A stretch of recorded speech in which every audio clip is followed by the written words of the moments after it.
Hello guys, இன்னைக்கு நம்ம பார்க்க போறது ஸ்டிக் மான்வாவோட 87வது எபிசோட தான். வீடியோக்குள்ள போறதுக்கு முன்னாடி எப்பயும் போலதான் மறக்காம ஒரே ஒரு லைக் கீழே போட்டுருங்க. ஏன்னா அப்பதான் நிறைய பேருக்கு ரெக்கமெண்ட் ஆகும். அதே மாதிரி இப்பதான் நம்மளோட சேனலுக்கு வரீங்களா, சப்ஸ்கிரைப் பண்ணிக்கோங்க. இப்படி வாங்க, நம்ம டைம் வேஸ்ட் பண்ணாம எபிக்குள்ள போகலாம். எபிக்கோட ஸ்டார்டிங்லயே அங்க அவன் பயங்கரமா தாக்குறான். அப்படிதான் செத்துப்போ செத்துப்போ இப்படி அவன் பயங்கரமா தாக்குறானா, ஒரு கட்டத்துல அது வந்து அதோட வாழை வச்சு தாக்குது. இதனால ஹீரோ எங்கேயோ போய் வெல்றான். இருக்கிற சில பல யூனிவர்ஸ் அவன் உடைக்கிறான். உன்னோட லைஃபும் கொஞ்சம் கம்மி ஆயிடுது. எதிர்பார்க்கல உன்னால இந்த அளவுக்கு என்ன தாக்க முடியும்னு. பரவாயில்ல, உன்னால என்ன எதுவுமே பண்ண முடியாது. என்னதான் எனக்கு டேமேஜே பட்டாலும் உன்னோட ஹீலிங் ஃபேக்டர் அது இருக்கு, அது வழியா நல்ல திரும்பவும் ரெக்கவர் ஆயிட முடியும். அதே மாதிரி அவனோட ஹெச்பியும் ஃபுல்லா மாறிடுது. என்ன கலாடியோ, ரவுண்ட் 2க்கு ரெடியா? ஏன்னா இப்போ வந்து நீ என்ன கடிச்சோம், உன்னோட வாழை வச்சு அடிச்சோம், என்ன ரொம்ப இரிட்டேட் ஆக்கிட்ட. இதுக்கு மேல நான் உன்னை விட்டு வைக்கிறதா இல்ல. அதுக்குள்ள கலாடியோ டிராகன் கேலக்சி பிரெத்தை உருவாக்கி தாக்குது. அதுல ஹீரோவும் மாட்டிக்க அங்க ஏகப்பட்ட பிளானட் இதனால அழிஞ்சு போகுது. நம்ம ஜியூ கிட்ட ஹீலிங் ஃபேக்டர் இருக்கனால அவனால ஈஸியாவே ரீஜெனரேட் பண்ணிக்க முடியுது. என்ன இந்த மாதிரி சீப்பான ட்ரிக் எல்லாம் உன்னால பண்ண முடியுமா? ஆனா இது வந்து என் முன்னாடி எதுவுமே இல்ல, உனக்கு இன்னுமா புரியல? ஏன்னா தான் ஜெயிச்ச மாதிரி ஆச்சு. என்னதான் நீ பெருசாயும் உன்னால எதுவுமே இங்க பண்ண முடியல. நான் வந்து தப்பா எடைய போட்டேன். ஏன்னா பெரிய மீன் சின்ன பான்ல இருக்கு. இன்னமும் நீ உன்னோட அசண்டன் பொட்டன்சியலுக்கு வரவே இல்லை. நல்ல உன்ன மாதிரி ஒரு குட்டி அறையால எதையுமே புரிஞ்சிக்க முடியாது.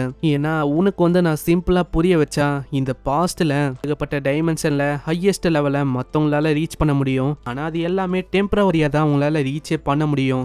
டெம்பரவரின்னு கேட்டோன்னே உனக்கு எதுவும் புரியலையா? திடீர்னு அவன்கிட்ட ஒரு உள்ளல இருந்து வெளியில வந்து நான் வந்து உங்களுக்கு புரிய வைக்கிறேன். அதாவது நான் வந்து பண்ணல, இதுக்கு முன்னாடி உங்க கூட சண்டை போடும் போது நான் எல்லாரோட பவர்ஸையும் அப்சர்வ் பண்ணி என்னோட லெவலை ஏத்திருப்பேன். அததான் அவன் இப்படி சொல்ல வரான். அடே நீ வந்து உள்ள போறியா? நீ திடீர்னு வெளியில வந்துனே இருக்க. இப்பதான் அந்த கேலவெண்டரும் சொல்லுது, இதுக்கு முன்னாடி வரைக்கும் 999 இது வரைக்கும் தான் ஒரு லிமிட் இருந்தது. ஆனா இப்போ வந்து அந்த லிமிட் இல்ல. அந்த லிமிட் வந்து மறைஞ்சு போயிடுச்சு. அது சிம்பிளா சொன்னா இப்போ உங்களுக்கு புதுசா ஒரு அவேக்கனிங் கொஸ்ட் வந்திருக்கும். அங்க ஹீரோக்கும் இப்பதான் விஷயமே ஞாபகம் வருது. புதுசா அவனுக்கு ஒரு கொஸ்டும் கிடைச்சிருக்கும். அவன் முடிக்க இந்த வாட்டி அவனோட லெவல் 999ல இருந்து 9999க்கு போகும்.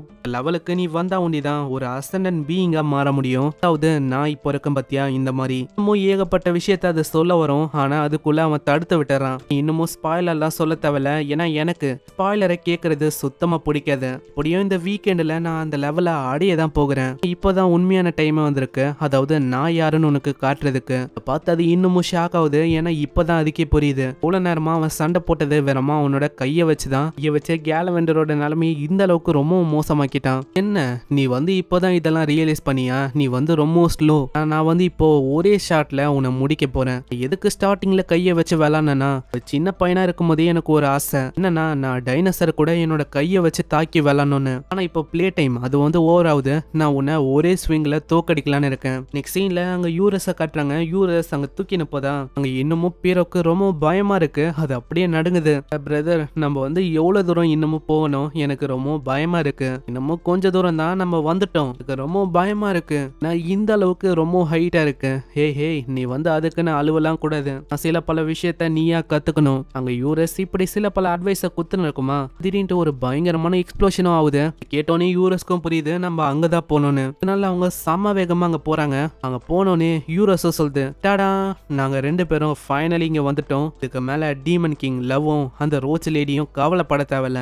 நாங்க வந்துட்டோம். இதுக்கு மேல எல்லாத்தையுமே நாங்க பாத்துக்கிறோம். நாங்க வந்து பார்த்தா ஆல்ரெடி எல்லா டிராகனோட நிலைமையும் ஒரு மாதிரி மோசமா இருக்கு. ஏன்னா எல்லாத்தையுமே அவங்க ஆல்ரெடி கொன்னுட்டாங்க. இதை பார்த்து யூரஸ் ரொம்ப ஷாக் ஆகுது. என்னது இத்தனை டிராகனை நீங்க தான் கொன்னீங்களா? அட யூரஸ், பேரோ நீங்க 2 பேரும் இங்க வந்திருக்கீங்களா? அதாவது ஹெல்ப் பண்ணணும்னு வந்தீங்களா என்ன? ஆமா, அதுக்கு தான் நாங்க வந்தோம். ஆனா எனக்கு என்ன டவுட்னா, நீங்க தான் எல்லா ட்ரேக் டிராகனையும் கொன்னீங்களா? ஆமா, பின்ன நாங்க வந்து இன்னமும் ஸ்ட்ராங் ஆயிட்டோம். ஆனா எப்படி நீங்க இன்னமும் ஸ்ட்ராங் ஆனீங்க? அதுக்கு தேங்க்ஸ் சொல்லணும்னா இந்த கண்டாமினேஷன் அந்த ஸ்டேட்டுக்கு தான் நாங்க தேங்க்ஸ் சொல்லணும். ஏன்னா அந்த கண்டாமினேஷனால எங்களோட பவர்ஸ் அது வந்து இன்னமும் பூஸ்ட் அப் ஆயிடுச்சு. என்ன ஆச்சுன்னா நாங்க லாக் அவுட் பண்ணிட்டு லாகின் பண்ணல. அதுக்கப்புறம் எங்களையே நாங்க கண்டாமினேட் ஆன மாதிரி நாங்க பார்த்தோம். அதுக்கப்புறம் தான் இந்த விஷயம் ஆரம்பிச்சது. சீன் அப்படியே பாஸ்ட்டுக்கு போது அங்க மத்தவங்களுக்கெல்லாம் என்ன ஆச்சுன்னு இப்போதான் நம்மளுக்கே காட்டுறாங்க. ஏகப்பட்ட ஆளுங்க இறந்து போயிருப்பாங்களே, அவங்க எல்லாருமே திரும்பவும் ரீஸ்பான் ஆகுறாங்க. அங்க ஒருத்தங்களுக்கு ரொம்ப கடுப்பா இருக்கு. ஏன்னா இந்த கேம் நான் இது வந்து ரொம்ப சேஃபா அப்படியே ஜாலியா போகும்னு நினைச்சா இந்த மாதிரி எவனும் வந்து நம்மள போட்டு தள்ளுறான். இதெல்லாம் என்ன சரிதானா? ஃபர்ஸ்ட் என்னன்னா சுனாமி வருது. போகுது. அடுத்தது என்னன்னா திடீர்னு மாஸ்டர் வந்து அட்டாக் பண்ணுது. அதையும் தாண்டி சீசன் 2 ரொம்ப கஷ்டமாயிடுச்சு. சீசன் 1ல கூட இந்த அளவுக்கு கஷ்டம் இல்ல. வெறும் 7 சென்ஸ் இருக்கும். இதுங்க இந்த வேர்ல்ட டேக் ஓவர் பண்ணிக்கலான்னு பார்க்கும். ஆனா இப்போ வந்து அப்படி இல்ல. இது எல்லாத்துக்குமே காரணம் அந்த சிங்கிள் பிளேயர் பீஸ் அவனால் தான். ஆனா திடீர்னு என்னாச்சுன்னு தெரியல. அந்த ரெட் கலர் ஹேர் அந்த பொண்ணு வந்து பயங்கரமா சிரிக்கிறான். இதுக்கு மேலேயும் நான் வந்து குரோனோ லைஃப் வேஸ்ட்னு சொல்ல மாட்டேன், இதுதான் பெஸ்ட். என்ன ஆச்சு அவளுக்கு? அந்த பீஸ் வந்து சொல்ற மாதிரி இவ்வளவு சொல்லிருக்கா. நான் ஏன் இப்படி பண்றேன்னா அதுக்கு காரணம் என்னோட கண்டாமினேஷன் தான். கண்டாமினேஷனால என்னோட ஸ்டாட்ஸ் அது வந்து 50% இன்னமும் இன்க்ரீஸ் ஆயிடுச்சு. இதே மாதிரி தான் அங்க ஒருத்தங்களுக்கும் கண்டாமினேஷன் அதை ஆரம்பிக்க எல்லாரோட ஸ்டாட்ஸும் 50% அப்படியே இன்க்ரீஸ் ஆகுது. இதனால அவங்களோட லெவல்ல இருந்து அவங்களோட ஒரு ஸ்டாட்டும் அப்படியே 50% இன்க்ரீஸ் ஆகுது. அதே மாதிரி அவங்க மண்டைக்குள்ள ஒரு வாய்ஸும் கேக்குது. அதை நல்லா கவனிச்சாதான் இவங்களுக்கே தெரியுது தாக்குனால அதே பர்சன் தான். இதுதான் கண்டாமினேஷனோட பிளெஸிங். இது வெறும் ஆரம்பம் தான். இதே மாதிரி உங்களுக்கு பவர்ஸ் இன்னமும் அதிகரிக்கும். நீங்க வந்து எவ்வளவு மாஸ்டர்ஸை கொள்றீங்களோ அதுக்கேற்ற மாதிரி உங்களோட லெவலும் ஸ்டாட்ஸும் அந்த அளவுக்கு போனஸா அதிகரிக்கும். அப்பனா என்ன விடவும் ரொம்ப ஸ்ட்ராங்கா இருக்க மாஸ்டர்ஸை என்னால இப்போ கொல்ல முடியும். அப்புறம் வேற என்ன, இது வந்து ரொம்ப ஜாலியான விஷயம் தான். மேலே நான் தயங்க போறதுல ஒரு மாஸ்டரையும் நான் கொல்ல போறேன், லெவல பார்க்க போறேன். இதனால எல்லாருமே கண்டாமினேஷன் கத்த ஆரம்பிக்கிறாங்க. இந்த சைடு யூரஸும் கத்துது. இல்ல நீங்க கண்டாமினேஷனை சாதாரணமா எடை போடக்கூடாது.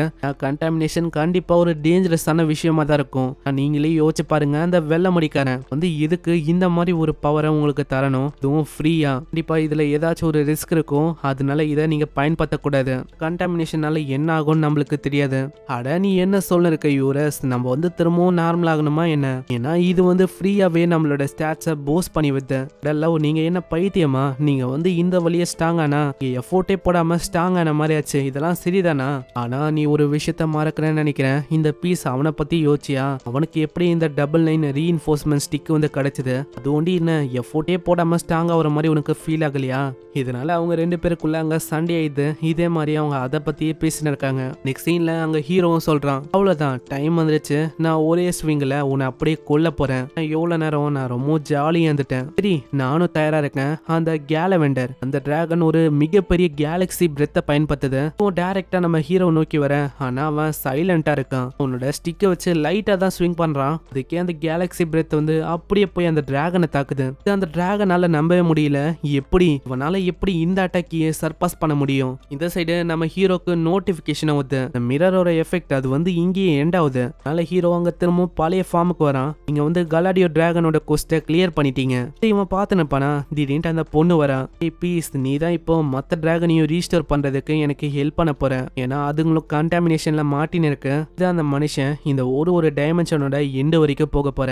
கலாடியோட சோலும் அப்படியே கேப்புக்குள்ள போகுது. அந்த ஹீரோவோட கேப்பு அது பார்த்தா ஈகோ வெப்பனா மாறிது. அதுக்கும் டியூரபிலிட்டி இன்ஃபினிட்டியா இருக்கு. நம்ம ஹீரோ போட்டு இருக்க ஒரு விஷயமும் இப்போ ஈகோ வெப்பனா இருக்கு. இந்த ஸ்டிக்கும் சரி அவனோட ஜெட்டியும் சரி இப்போ இந்த கேப்பும் எல்லாமே வேற லெவலான ஒரு வெப்பனா மாறிச்சு.